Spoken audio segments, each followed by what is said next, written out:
Welcome once again to Electcom Automation. In our today's video, I'm going to explain how to use a float switch to control your water level in a tank. And I want to explain each of the components that is here one after the other. This is my float switch.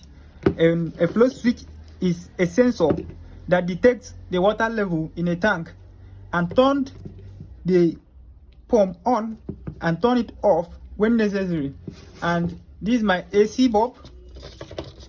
This is my cable for voltage supply. Now let me explain the principle behind the float switch. A float switch is a sensor that detects the water level in a tank. Now a float switch contains of three components. Now let me explain the inner part of the float switch. It's a mechanism that contains another component inside, and one of the components is buoyant knob. 10 buoyant knobs with terminal of normally open and normally closed. Alright, so let me make the drawing sketch of this float switch. This is where the knob is always inserted. This is the knob. Now this is my cable coming in. This is my normally open and this is normally closed. We have a part that the buoyant knob can move from this point down to this point, and we have a switch attaching at this point, and we have a neutral called a common. We have a common cable here called common, and no, this is normally open and this is normally closed. So normally closed is always connected to the common. That is how it is. Whereas the normally open is always not connected until when the knob is facing down. Now it means that at this point the knob is facing up like this. So it's like this. When it is like this, it means that normally closed, there will be a voltage and the current flow from the common, from normally closed to the common. So if you connect an output load here, it will automatically turn it on because it will energize. But at the normally open, it means that there is no voltage flow to it.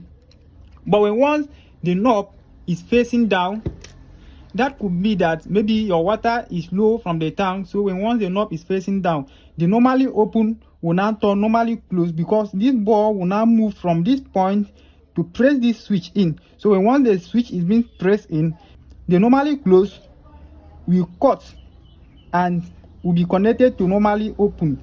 Then the normally open will turn normally closed, whereas the normally closed will turn normally open. Let me show you how that diagram will look like. So this when the float switch is up.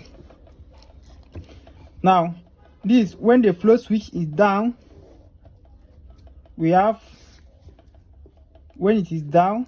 So this one is when the float switch is up, like this. So let's draw when it is down. That's like this. When it is down, we'll have something like this,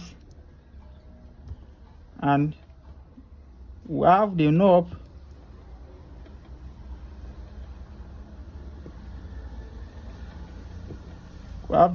at this point, and this ball will now move down to this point.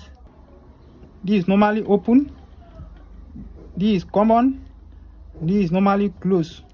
So it will now be connected like this. So at that point, there is a current flow from the common to the normally open.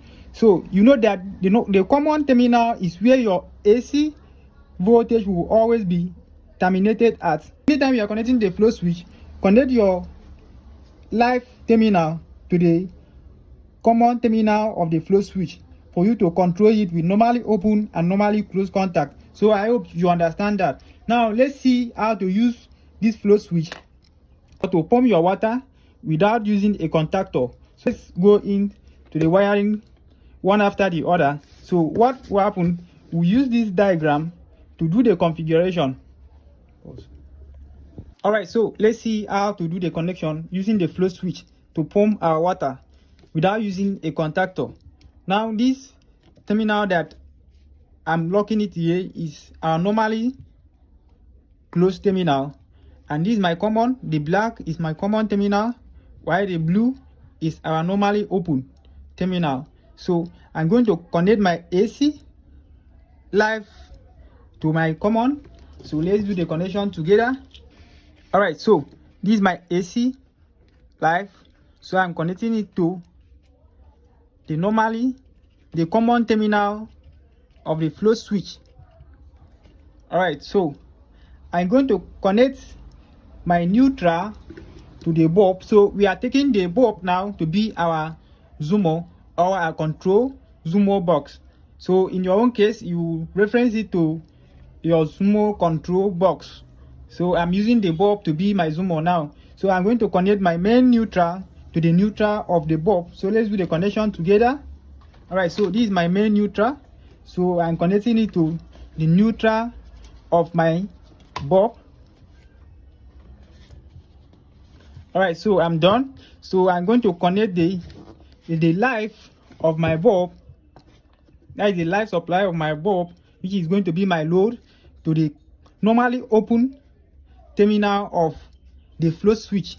So this is the normally open terminal of the flow switch. I'm going to terminate it here. So we have, alright, so I'm done. So let me insulate it to avoid electric spark. So I'm done insulating the circuit. Now let's see how it's going to work by connecting our AC voltage supply to the circuit. Alright, so I'm done with the connection. So we are going to experiment now to see how the flow switch will automatically pump and stop pumping the water from the tank. So now when the flow switch is facing up, it therefore means that the water has filled the tank, so the water will stop pumping automatically and thereby turning off our LED. So when it's facing down, it means that there is no water in the tank, so it's going to pump the water automatically, thereby turning on the LED. And the connection behind here is that when it's facing up, it means that the normally open contact is normally closed, and the normally closed contact is normally open. That means that that contact that was normally open at initial point is normally closed, and the one that was normally closed at the initial point is normally open. But when it's dropped down, meaning that there's no water in the tank, and you're going to pump the water automatically by turning on the LED, it means that at that point the normally open contact is normally closed and the normally closed contact is normally open. Now let's drop it down to see how it's going to automatically pump the water. See, it means that there is no water in the tank, so flow switch will start pumping the water automatically. So if we take it up, it means that the water has filled the tank, so the flow switch will automatically stop pumping the water. So that is how the working principle is. So I hope you enjoy our video. If there is any question, feel free to drop it at our comment section. Thank you.